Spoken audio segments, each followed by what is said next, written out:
Hello गाते को सानाम को सगुन जोहार मसीदा ऑफिशियल यूट्यूब चैनल रे आपे सानाम को सगुन दाराम तबे गाते को तेहना नवा वीडियो रे अब झारखंड रिया विकास बखरा से झारखंड रेन मुख्यमंत्री हेमंत सोरेन और विधायक कल्पना सोरेन बखरा तबन गलमरा और हेमंत सोरेन विदेश चीज लगी चलाव कना और नुकिन बना हर विदेश ते चीज लगी किन चलाव कना ओना बखरा तेगे नवा वीडियो बन गलमरा और बाडाय बन चित कखन ते विदेश किन चलाव कना चित विदेश कोन झारखंड लगी जहान रोजगार से नौकरी चाकरी किन अगू दाड़िया से ऐसे घुमा किन चलाव कना देला बन तबे नवा वीडियो बिना विलंब कते बन स्टार्ट तबे गाते को झारखंड रेन मुख्यमंत्री हेमंत सोरेन साथे गांडी विधायक कल्पना मुर्मू सोरेन जहां दो हेमंत सोरेन रेन ओड़ा हड़ कने आय बहु कने उनकिन और उनकिन साथे 11 मंत्री झारखंड रे विदेश तिको उडुक कना आदो नुको विदेश रे सेन कते चिक को चिकाय लगी ओना कोगे थोड़ा थोड़ी नवा वीडियो बन बड़ाय नाम तबे गते को झारखंड दको मेना खनिज संपदा ते पेरे कना नोंडे आयमा लेकान खनिज संपदा मेना कोयला मेना लोहा अब्रक आयमा जिनिस को मेना झारखंड रे और नवा दो मिटन भारत रिया अडी खनिज ते पेरे एकान राज्य कना मेनखान नवा खनिज ते पेरे एकान राज्य रे हों नितो अडी गान बेरोजगार हड़ मेना कोआ अडी गान रेंगे नाचार हड़ मेना कोआ और उनको दो रेंगे नाचार ते को तड़पा कना और अडी गान जुवन को सर्टिफिकेट लेकते को घुमक कना नौकरी को सेंद्रायदा मेनखान नौकरी चाकरी रिया नामोनिशन गी बन आदो चे झारखंड रे मुख्यमंत्री हेमंत सोरेन दो नौकरी अगुई लगी विदेश से चलाव कना से ओइसे घुमक किन सेन कन से घुमक को सेन नवा दो हेमंत सोरेन गी बड़ाई दाड़िया अबोरेन मुख्यमंत्री गी उनिया मेन मकसद चीज मेना तया और उनी चिकाय लगी उनी दो विदेश ते सेन कना तबे गाते को विदेश ते उनी दो ओका जायगा सेन कना से ओका जायगा को सेन कना उनको दो को सेन कना स्वीडन और स्पेन को सेन कना नोड़े उनको दो बिजनेस बखरा मीटिंग सीटिंग लगी को सेन कना और ओंडे खन जेमन नौकान बिजनेस को अगुई झारखंड ते जे झारखंड रेन तिनो जुवन को मेना कोआ उनको जहां दो बेरोजगार ते को परेशान कान अकोआ डिप्लोमा डिग्री लेकते हंते नते को दाना बनाई कान मेनखान नौकरी चाकरी गी बाको नामदा मजबूर रे हंते नते को लेबर रे को खटा कना और अकोआ जीवन को बितावे कना से को खंडावे कना मेनखान तेही हेमंत सोरेन दो आयरन ओड़ा हड़ लेकते उनिए विदेश ते मीटिंग लगी चलाव कना उनी दो विदेश रेन उद्योगपति को ठेन सेन कते दुपुड़ुक न्यापाम गलमरा लगी सेन कना और उनको ची बुद्धि से ज्ञान को उमाय कान ओना बुद्धि ज्ञान झारखंड रे अगू कते झारखंड रिया तिना बेरोजगारी मेना ओना अचोग रिया एक मुटुई लगी नवा इयतगे उनी दो विदेश से सेन कना आदो तिना उनी दाड़िया कना ओना दो आरहों हजुक कान वीडियो को शेयर बन ᱧᱮᱞᱟ ना फिलहाल उनी दो आय एकला दो बाय सेन कना पूरा पूरी झारखंड रेन 11 मंत्री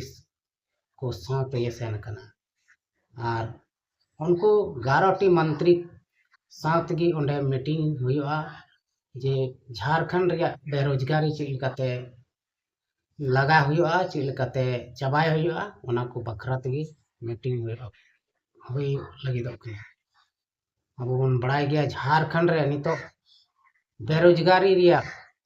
पहाड़ ᱧᱩᱨᱦᱟᱹᱣ कना से डुंगी ᱧᱩᱨᱦᱟᱹᱣ कना अड़ी मुश्किल होए कना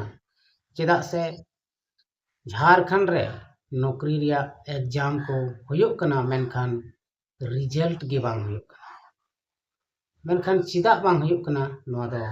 झारखंड रेन सरकार गे को बड़ाई दाड़िया खाली को झोल झालदा से को चेक चिकायदा नवा दो बाबन बड़ाय दाड़ेया। आदो गति को झारखंड जबकि खनिज ते पेरे एकान राज्य कना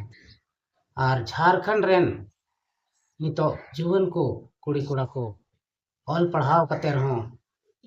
बाहरे राज्य ते हजरी कमी चला को चला कना नुका दा चिकाते हुई कना नुआ को चिकाते चबाआ नुआ को चबाई लगी तगी उनी दो हेमंत सोरेन दो विदेश ते चलाव कना बुद्धि को से उनको उद्योगपति को साव ᱧᱟᱯᱟᱢ ᱫᱩᱲᱩᱵ ᱜᱟᱯᱟᱞᱢᱟᱨᱟᱣ ᱞᱟᱹᱜᱤᱫ ᱜᱮ ᱡᱮ ᱤᱧᱟᱹᱜ ᱨᱟᱡᱽ ᱪᱮᱫ ᱞᱮᱠᱟᱛᱮᱧ ᱵᱤᱠᱟᱥᱟ ᱤᱧᱟᱹᱜ ᱨᱟᱡᱽ ᱪᱮᱫ ᱞᱮᱠᱟᱛᱮ ᱚᱸᱰᱮᱱ ᱠᱚ ᱵᱮᱨᱳᱡᱽᱜᱟᱨ ᱠᱚᱧ ᱨᱳᱡᱽᱜᱟᱨᱤᱧ ᱮᱢᱟᱣ ᱠᱚᱣᱟ उनी दो झारखंड राज जहाँ दो को मेता कान सोना दिसम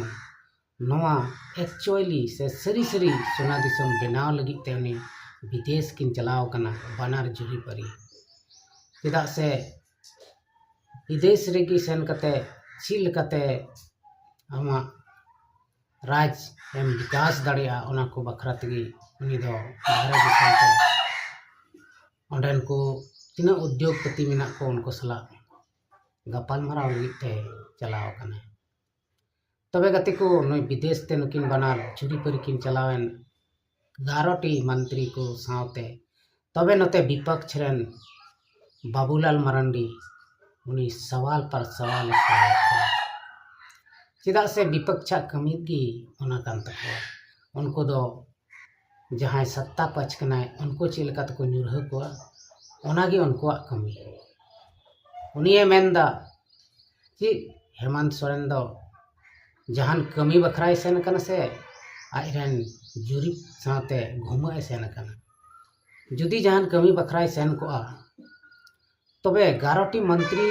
को साथे उद्योग मंत्री दो चिदा बाय इदिल दिया नोय नोय मेने कना बाबूलाल मरांडी दो आर जुदी सरी की झारखंड विकास खान तबे दो उद्योग मंत्री चिदा बाय दिल दिया और अकिन जुरी पर की चिका किन चलाव कना जबकि कल्पना मुर्मू सोरेन दो झारखंड रेन चिली मंत्री होय बांग कना और ओकाटा कमी रिया भार गे बाय हताव कदा आदो उनी दो चिदा तबे दी कदी नोय नोआ को सवाल खड़ाए आदो विपक्षा कमी कना नोआ को दो उनी दो नोआ दे मेन गया नुकाना गे आयमा उठपाट सवाल बीजेपी प्रतिपक्ष से बीजेपी प्रदेश अध्यक्ष बाबूलाल मरांडी दो मेने कना और उनिया कमी गे नोआ कना जे उनी जुदी नोआ को बाय रोड ताहले चिका कते नोआ झारखंड दो विकास दो होई दाड़िया अब बुन बड़ाया लाहारेन झारखंड रेन मुख्यमंत्री हो हनते नते विकास बखरा को चलाव कन गया हनते नते आयमा नो बेरोजगारी चबाई लगी आयमा दिसम रे दाणा कते से आयमा एटा स्टेट रे दाणा कते आयमा धाव को मीटिंग सिटिंग कदा मेनखान नित हरिते चितगी बाको विकास दाड़ेदा आदो नितो नुई हेमंत सरकार से हेमंत सोरेन मुख्यमंत्री उनी चिलकाय विकास दा से विनाश दा नवा झारखंड राज अब बुन दाराय कान दिन रुन नेले ना फिलहाल जहां मैया सम्मान योजना अगू का ओना दो उनिया चला कान ताय गया और नितो दो नवा रफ्तारेन तायते नै दो आरहों एटागा विकास चिलकाते हुयो ओना को बखराते उनी दो चलाव कना विदेश स्पेन और स्वीडन देश ते जहाँ रे उनी दो उद्योगपति को सला दुड़ुब ᱧᱟᱯᱟᱢ कते गलमराव कते बोले चिल कते इन राज्य विकास दाड़ेया ओना बखरा तेगे उनी चलाव कना सरकारी नौकरी मतो बाय एम दाड़े को कान आदो ची चिकाया ओना तेगे उनी दो विदेश ते चलाव कना जेमन इन राज्य रे उन खनिज संपत्ति हिना खनिज संपदा मेना ओना खनिज संपदा ताहन तुलुई इन राज रेन जीवन को चिकाते बेरोजगार है चिकाते उनको रोजगार एमाव दाड़े को बुद्धि चेचे विदेश तेगे चलाव कना तबे गाते को उनी विदेश खय रुवाड़ कते चीज को सरी सरी अगुईदा आर ओना को अगु कते चीज नोआ झारखंड राज्य रे लागू दाड़ेया से बाय लागू दाड़ेया अब दो नेले याबुन हापेन दिन रिया हजुक कान से दाराय कान वीडियो करेगी नितो दो उनकिन बनार जुरी पर किन चलाव कना साथे 11टी मुख्यमंत्री ले कते किन चलाव कना और उनको दो विदेश रे सेन कते को एंजॉय दा बुझ का में चेदा से विदेश रे या एंजॉय दो थोड़ा अलग अंदाज रे हुयुक थाना ओना तगे विदेश रे सेन कते उनको दो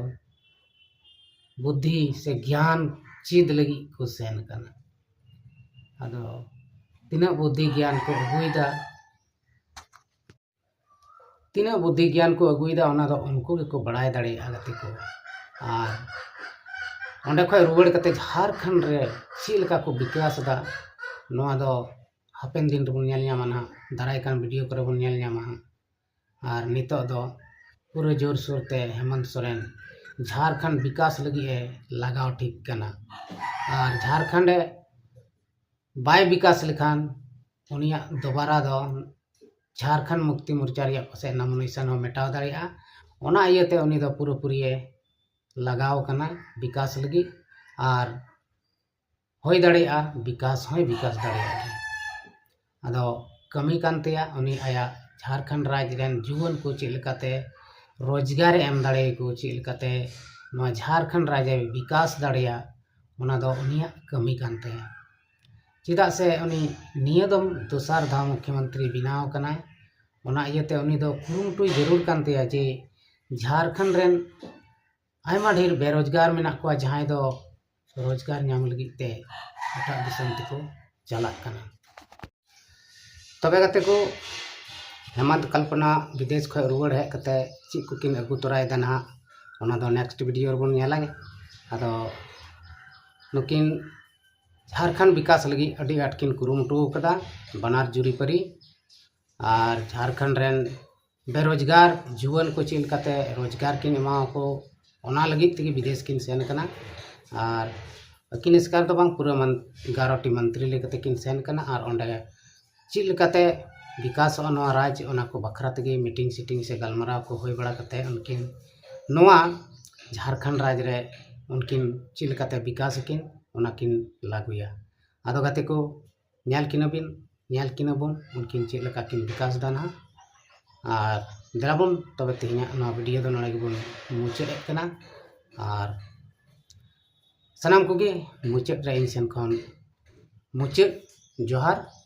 और जहां कोगे मसीदा ऑफिशियल यूट्यूब चैनल बापे सब्सक्राइब कर खाय दया कते